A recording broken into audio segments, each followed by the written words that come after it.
Então, a guarda nada mais é do que o educar, o proteger. Estabelecer a guarda realmente traz tranquilidade, inclusive para os pais e para toda a família envolvida, né? A gente atualmente nem usa mais só a expressão de visitas, mas de convivência, né? Existe sim um papel fundamental, que é esse, de fiscalizar e de conviver. Olá a todos, sejam muito bem-vindos a mais um episódio da Central do Direito. Meu nome é Marcos e hoje vamos abordar um tema delicado, porém importantíssimo, do direito de família, a guarda dos filhos. É um assunto que envolve não só a lei, mas as emoções e tem um impacto direto no futuro das crianças. Olá, eu sou Priscila Pinheiro e para tratar esse tema com a sensibilidade necessária, convidamos uma especialista com uma trajetória prática que faz toda a diferença. Recebemos hoje a doutora Patrícia Faila Carneiro, advogada com 22 anos de experiência, especialista com pós-graduação em Direito Civil e Processo Civil,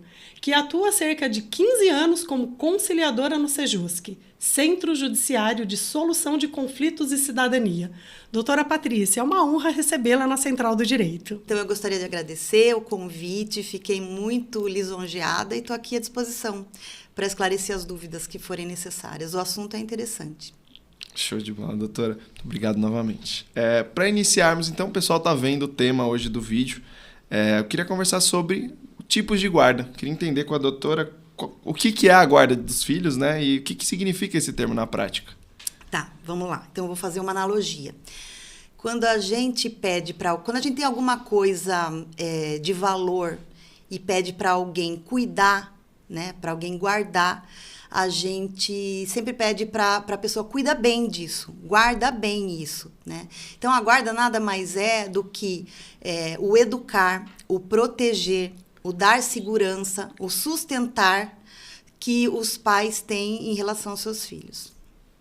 Bonito. Dá gosto. É o que tem que acontecer, né? Tem que acontecer, com certeza. Perfeito. Doutora, e qual a importância de definir legalmente essa guarda? Então, o exercício da guarda é muito importante porque precisa assegurar a criança, a criança ou adolescente, né? Todos essas palavrinhas que eu acabei de utilizar. Quando está bem definida a guarda, tanto depois nós vamos falar sobre os tipos, né, que são a guarda unilateral, a guarda compartilhada, são esses deveres entre ambos os pais, né, ou quem detiver a guarda, porque muitas vezes também não pode ser exercida pelos genitores, isso a gente também vai falar mais para frente, mas é estabelecer mesmo essas regras, essas responsabilidades, para a criança tenha um desenvolvimento emocional, um equilíbrio emocional, um bom desenvolvimento, e todo esse assunto, tudo que a gente for tratar aqui hoje, diz respeito realmente ao princípio do melhor interesse do menor. Tudo em razão do interesse, do bem-estar, do equilíbrio emocional, do sustento da criança e do adolescente. Então, só indo por essa linha, então todos envolvidos, quando a gente fala de buscar legalmente a guarda, então os advogados, enfim, conciliadores, até o juiz, todo mundo vai estar focado nesse mesmo objetivo. Sim. Esse é um amparo que se espera da justiça. Quando se define a guarda, existe, além de tudo que eu falei, uma visão melhor do ambiente. A guarda tem que ser exercida em favor das crianças pelos pais, enquanto casados ou vivendo em união estável, e depois, se separam, eles exercem a guarda em uma dessas três modalidades, né, numa das três modalidades existentes. Quando ela é bem estabelecida, até o pai que não tem a guarda, que não exerce a guarda, pode fazer a cobrança de algumas coisas, como fiscalizar a outra parte, como obter informações sobre a criança. Então, estabelecer a guarda realmente traz tranquilidade, inclusive para os pais e para toda a família envolvida, né? Com certeza. A doutora levantou a bola, então eu vou pedir mais, né? A doutora falou sobre os tipos, né? Unilateral, compartilhada e alternada. Poderia nos dizer, no detalhe, explicar claro, cada uma delas?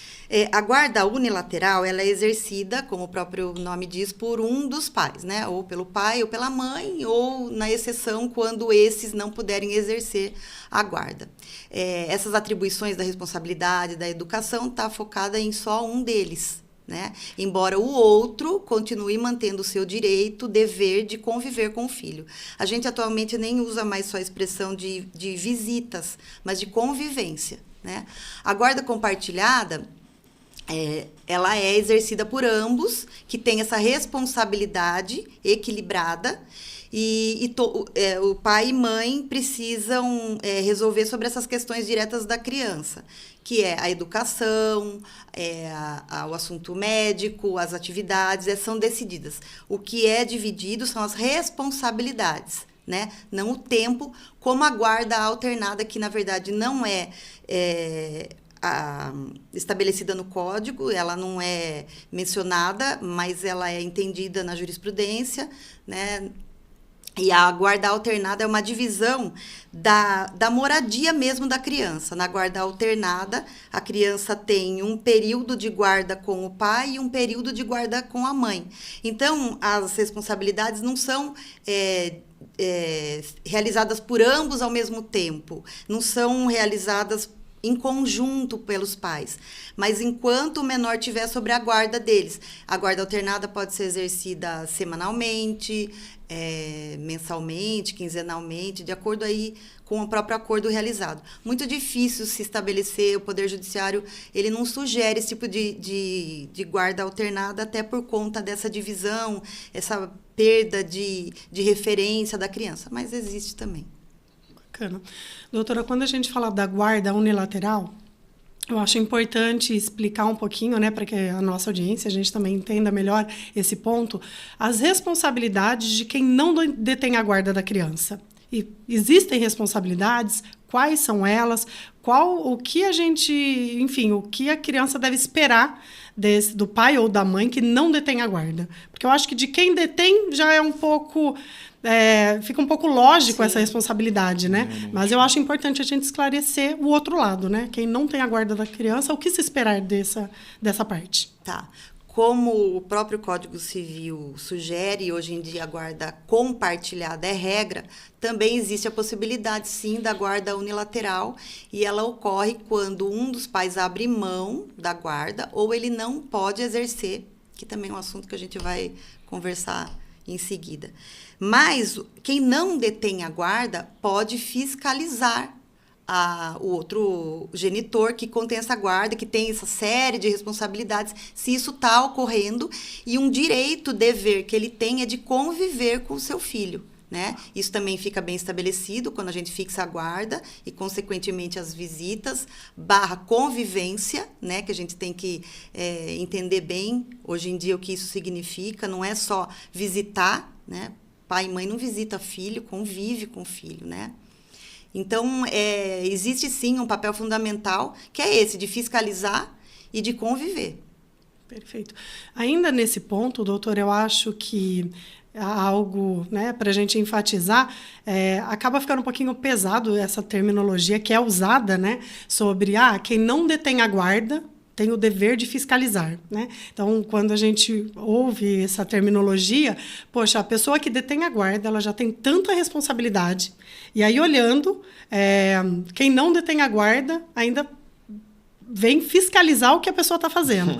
Mas eu acho que é muito bacana a gente trazer a informação de que acaba sendo uma obrigatoriedade de quem não detém a guarda para que também tenha preocupação, para que também acompanhe, né? Porque, infelizmente, não é porque a pessoa detém a guarda que ela está fazendo o melhor pela criança, que ela, enfim, está suprindo todas as necessidades, né? Então, acaba sendo também uma obrigatoriedade ali da outra parte. Sabe, Priscila, você tem toda a razão. Às vezes a gente usa um termo assim, que para a gente já é corriqueiro e que, na verdade, pode até chocar um pouco, né? Fiscalizar. Ele já não participa, né? Ele, eu digo, a outra parte, né? Quem não detém a guarda. Mas, assim, como a guarda atualmente compartilhada é a regra, porque o que se busca é a atuação de ambos.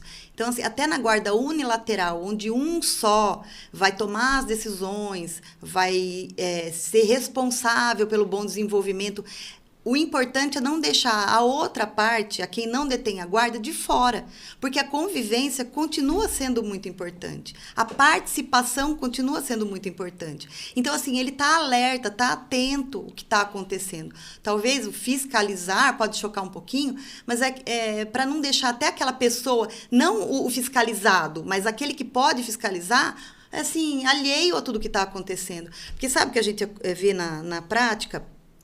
Que o pai ou a mãe, enfim, mas as crianças acabam ficando com a mãe, né, depois de uma eventual separação, mas o que a gente vê do pai, ele pega, eles combinam de fazer uma guarda unilateral, no caso que a gente está falando, e a convivência do pai às sextas-feiras, em finais de semana alternados, pega na sexta-feira, né? Ou quinzenal, né, exatamente, pega na sexta-feira, devolve no domingo, e ele pega a criança, deixa com os avós, e vai ter a vida, né, a rotina que ele estava tendo, e a criança não convive com o pai. Então, é assim, a gente mesmo na guarda unilateral, o que se pretende é aproximar ambos da convivência dos filhos. É por isso. E dá para dizer que a unilateral só acontece quando um lado cedeu ou o outro lado provou que não é ideal essa pessoa ter acesso? É de um jeito ou de outro? Sim, é sempre resguardando os direitos da criança e do melhor interesse para a criança. Então, as situações onde eles não combinam, eles não conseguem resolver por si só, precisa se estabelecer e vai ser pensado em tudo isso. Então, onde há violência doméstica, onde há maus tratos, onde há problema com drogas, né?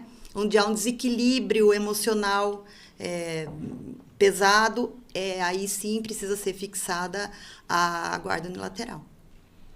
Certo.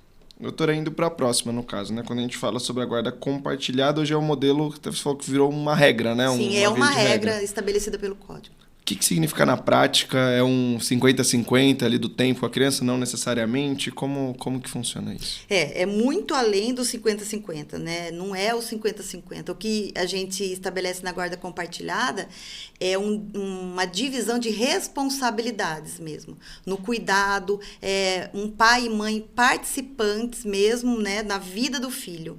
Tanto na vida escolar, quanto nas decisões a serem tomadas na vida dos filhos. Então, ela é estabelecida a guarda compartilhada e, por consequência, a convivência dos pais, que não necessariamente tem que ser no tempo exato. Muito diferente da guarda alternada, né? Que na guarda alternada, a criança passa um tempo exato com um e com outro. Na guarda compartilhada, ambos participam desse convívio e dessa responsabilidade mesmo nas decisões a serem compartilhadas. Mesmo enquanto a criança está na companhia de um e de outro, as decisões são tomadas sempre em conjunto. Doutora, em relação à guarda alternada, ela é rara, mas ela ainda existe. Eu acho importante, né, para que a gente aborde todos os pontos desse tema, se a doutora puder, por gentileza, explicar um pouquinho mais em relação à guarda alternada, como ela funciona. A guarda alternada, então, ela gerava, assim, muita dúvida. Ela gera, porque ainda os pais estabelecem a guarda compartilhada e depois eles já passam a discutir esse período. Vai ficar 15 dias na minha casa e 15... Então, eles têm muita dificuldade mesmo em distinguir uma da outra. Na guarda compartilhada, como eu disse, as decisões são tomadas em conjunto e na guarda alternada, detém a guarda quem está ali na companhia do menor naquele período. Ela gera ainda instabilidade emocional na criança, porque não se fixa uma residência. Na guarda compartilhada, a criança tem a residência fixa na casa de um ou de outro. Então, na guarda compartilhada, isso não acontece. Então, ela não é sugerida, até porque ela não é nem dita como um tipo de guarda. Ela é um regime de convivência, que a gente chama, sabe? Então, não se instiga muito isso, porque os estudos mostram que a criança ainda não está muito adaptada. Então, quando se reconhece, quando o juiz até homologam um acordo em que os pais querem dessa forma, é porque eles têm certeza absoluta que é o melhor interesse para a criança. Então, que os pais, de repente, moram juntos, moram em casas próximas, né? Para que a criança não tenha aquela dificuldade do convívio ali do dia a dia, né? Nenhuma dificuldade na rotina que elas exercem, que não vai prejudicar. Então, os pais também precisam se dar bem, né? Porque é uma influência, assim, ainda um pouco preocupante. Imagina que uma criança vai passar 15 dias na casa de um, né? Ou do pai ou da mãe, né? E fica naquela rotina, naquelas regras, naquele mundo que vai ser mudado, às vezes, até completamente nos próximos 15 dias. Então, elas vêm diferente, elas vêm com outras regras, elas vêm com outras histórias. E isso faz com que elas fiquem até meio perdidas. Então, até a guarda alternada, ela pode ser entendida como um melhor interesse em crianças talvez um pouco mais velhas, não crianças que ainda estão se formando ali, né, emocionalmente, né? Então, ela não é sugerida pelo Poder Judiciário, não. Alguns pais acham que para eles e para a criança resolve. Então, provando que isso pode acontecer de maneira saudável, ela vai existir também. Quando a gente cita que, na verdade, todos os profissionais envolvidos, né, nesse assunto tão delicado acabam tendo uma voz ativa, eu acredito que ela está muito rara porque, de uma forma geral, a advocacia, os advogados, enfim, que prestam essas orientações, eles também acabaram se convencendo de que não é a melhor alternativa. Então, acredito que muitas vezes, mesmo quando o cliente chega com esse interesse e o profissional ele já tendo, né, toda a sua habilidade, enfim, experiência, ele acaba, não vou dizer convencendo, né, mas exercendo o seu papel ali, orientando Sim. e explicando toda a situação. E eu acho que é por isso que cada vez ela é menos usual, né? Eu acho que já tem essa primeira orientação muito bem direcionada pelo profissional que está dando assistência para a família. E eu acho que indo para o judiciário, de novo, esse assunto ele é trazido à tona, né, com aquele foco de sempre buscar o que é melhor para a criança. Exatamente. Então, a ideia é cada vez ele ficar mais raro. Que bom por isso, né? Já que estudos mostram de que essa não é a melhor. Não é o mais eficiente. Perfeito, doutora. Acho que tem toda essa questão, né? Às vezes os pais interpretarem que é o melhor para eles, modelo para eles, não sentirem aquela saudade, né? Ele tem quarto nas duas casas e vai tendo essa convivência, mas aí tem que entender mais o lado pedagógico do que o lado, Com certeza. o lado da afetividade dos pais, né? Com certeza. E aí, até indo nesse mesmo caminho, doutora, então a preferência da lei, pelos estudos que se tem, é pela guarda compartilhada. Por quê? Né? Eu queria agora desbravar esses benefícios principais dessa compartilhada, um pouco contrário do que a gente estava falando, mas então, por que é tão melhor essa compartilhada? Quais são os principais benefícios dela? Então, como eu disse, é trazer realmente a educação ao desenvolvimento sadio do filho, a participação de pai e mãe. Né? Porque, como eu comentei, numa separação, o que a gente vê na grande maioria das vezes, infelizmente, é que um acaba se distanciando, né? Sim. Então, buscar trazer esse pai ou essa mãe para o convívio mesmo dos filhos, né? Para participar do que está acontecendo, para participar da reunião escolar, né? Para participar da lição que precisa ser feita, né? Num passeio da escola, ter os dois. Mesmo que, eu sempre digo nas minhas audiências, a relação entre o casal pode não dar certo, muitas vezes não dá certo, como a gente sabe. Mas a educação dos filhos tem que dar, mesmo eles estando separados, né? Porque o filho, tendo uma relação parental sadia, é o que eles vão passar para os filhos deles, né? Então, tendo a participação, e até eles sabem que dois sempre é melhor do que um, né? Agrega, adiciona. Então, ter os dois, até para dividir as atividades, dividir a vida, né? A gente sabe, né, como que a gente eu não falo nem de incumbência, porque isso parece ruim, mas essa participação, as nossas responsabilidades para com os nossos filhos, né? É muito grande. Então, dividir isso com alguém que não tem poder menor nenhum, né? O poder familiar não é perdido com essa divisão da guarda, de um, de outro ou de ambos. Mas essa participação efetiva mesmo de pai e mãe na vida do filho é muito importante. E por isso a guarda compartilhada, desde 2014, é a regra no Código Civil. E a substituição não resolve, né, doutora? A gente vê tantos casos que o padrasto se torna uma nova figura, só que a criança que teve até alguns anos com o pai, ela vai procurar o pai. Com toda certeza. Mesmo tendo uma nova figura que vira, às vezes, uma relação muito Sim. boa, essas duas figuras são muito importantes, Sim. né? E às vezes existe muito conflito entre essas novas relações dos pais com outras pessoas, né? Mas pai e mãe vão ser sempre o pai e a mãe. E cabe muitas vezes ao pai e à mãe mesmo se colocar nesse papel, né? Não é que não deixe a outra pessoa, ou como a gente mesmo disse, pai é pai, a mãe é outra pessoa, até pode vir para agregar, né? Mas o convívio entre os dois realmente no desenvolvimento da criança é essencial. Doutora, aproveitando a sua vasta experiência como conciliadora no Sejusc, deve ter muitos casos, enfim, que a doutora ajuda até os pais a chegarem nessa conclusão.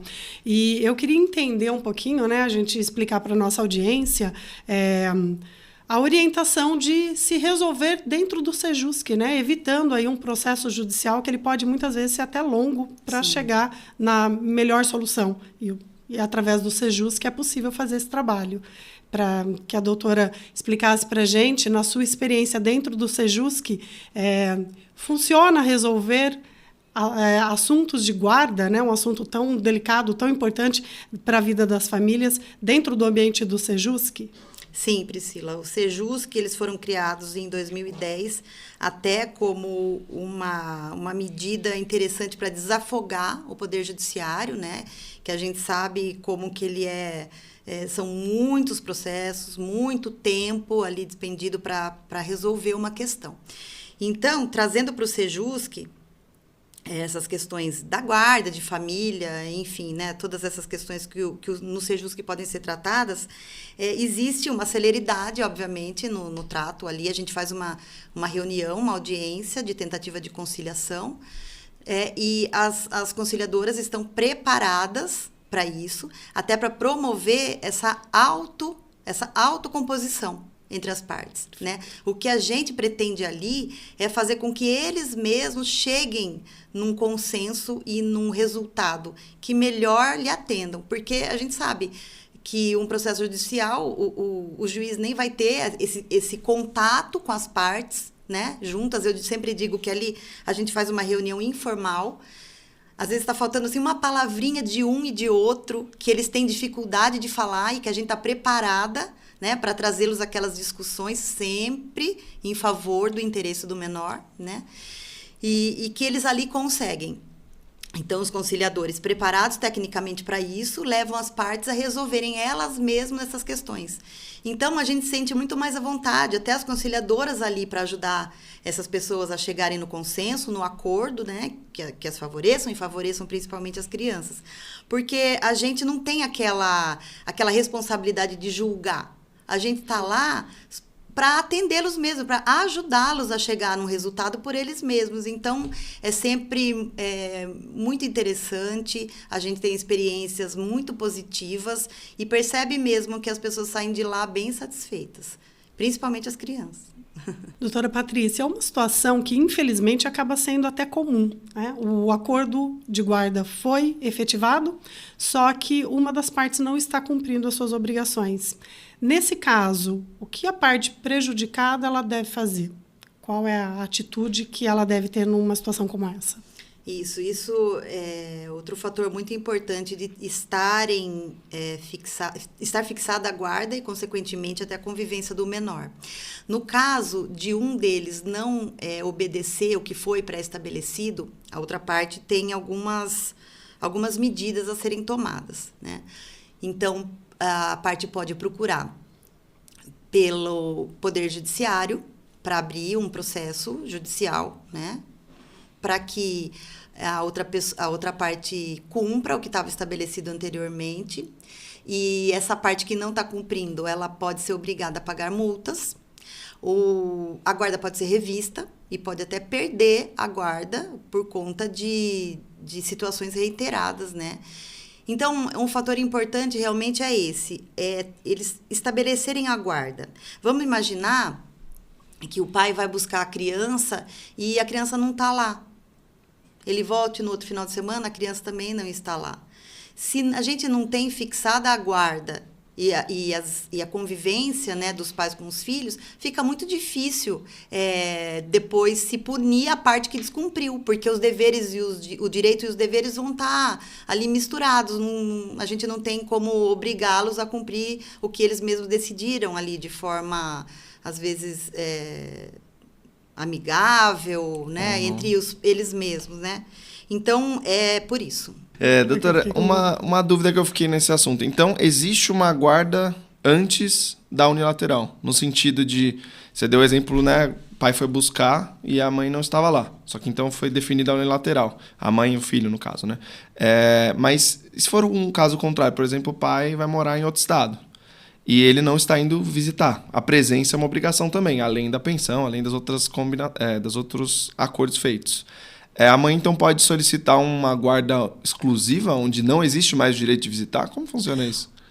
Marcos, a guarda exclusiva, que a gente vai entender como sendo a guarda unilateral, no caso que você expôs da mãe, ela vai ser naqueles casos que eu até coloquei aqui, no caso da impossibilidade do pai exercer a guarda, né? Se ele abriu mão ou se ele tem aqueles problemas dos maus tratos, algum problema emocional grave, por isso não pode exercer. A guarda compartilhada é a regra e ela existe até nos casos de pais que moram em cidades diferentes. Ela pode ser exercida, porque não é presença física, né? A guarda compartilhada é um divisor de responsabilidades. Então, não é a casa fixa, a presença física, que também é importante, né? E ela vai ser estabelecida ali, mas a guarda compartilhada um compartilhamento de decisões, de posicionamento, né? E de participação.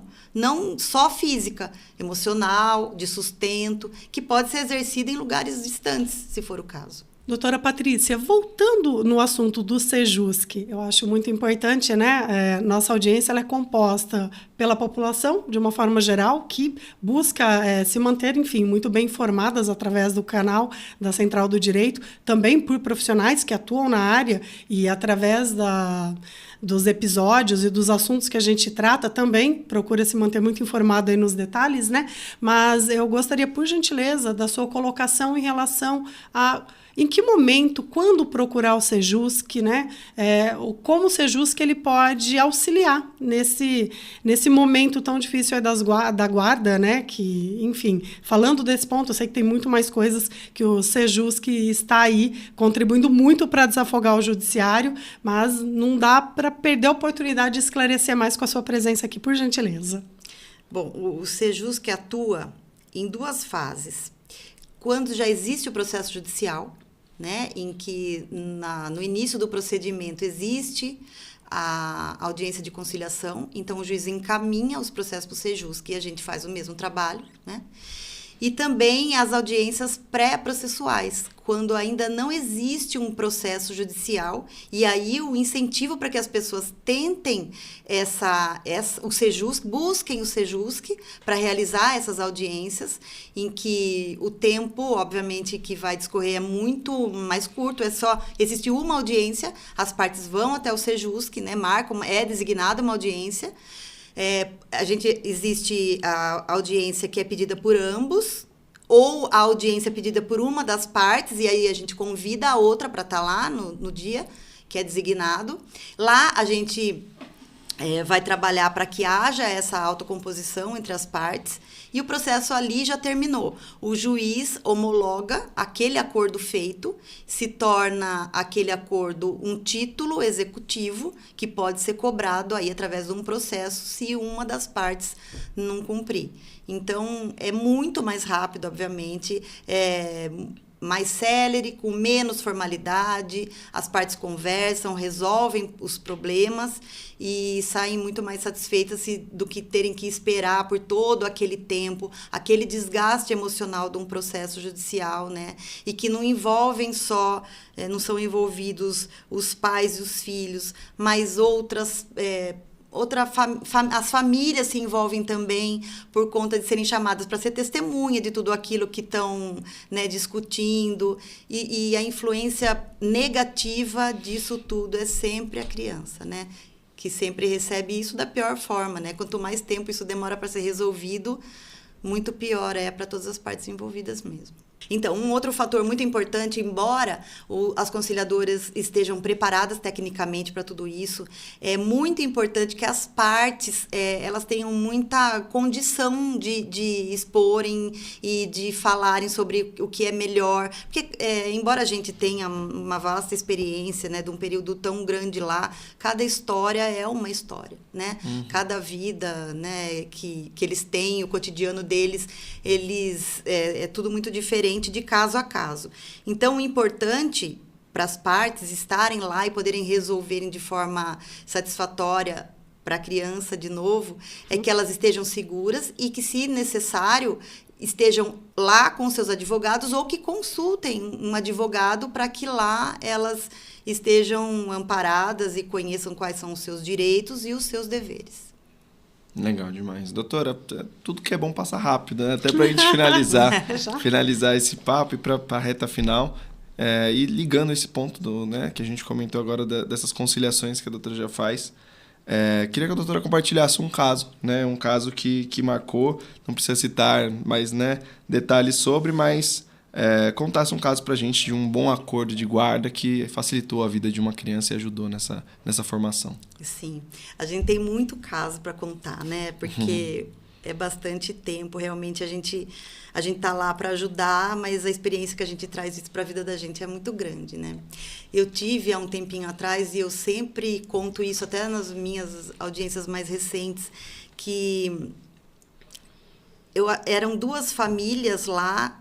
Inclusive, o casal que estava resolvendo um problema de guarda e alimentos e a convivência do filho menor, eles eram menores, né? Eram 2 crianças ali resolvendo essas questões, estavam assistidos pelos pais, né? Porque eu acredito que eles tinham por volta de uns 16, 17 anos, né? 2 meninos, né?